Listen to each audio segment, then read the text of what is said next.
masqueradings of sexual dignity, and the seductive ways of adornment and beauty. But I would rather show her my hot love brilliantly by doing the Hoover Maneuver. This move originates the wheelbarrow position, where she is dragged across the carpet with ambition by the love driver who puts her into submission by doing the Hoover Maneuver. I have known no better source of true mysticism, relieving sexual tension and cynicism. Above criticism are drags of lyricism by doing the Hoover Maneuver.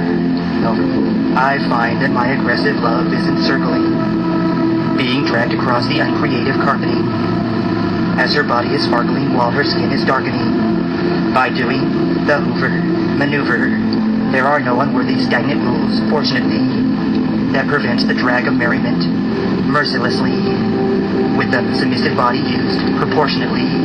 By doing the Hoover Maneuver, she who has called me damned tries to get excited fast, but she knows she loves the feel while hoping it will last, and what seems like consumptive bonds of cruelty will pass.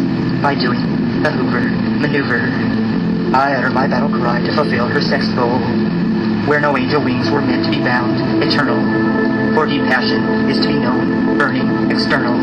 By doing the Hoover Maneuver, there is no evil that flies out of my twisted tongue, for there is no need for English when clothes are undone, keeping her excited when carpet is overdone. By doing the Hoover Maneuver, we both walk amidst the flowery carpet with joy, easing the agony with the fine arts I employ, as beauty in my heart longs to make her a sex toy.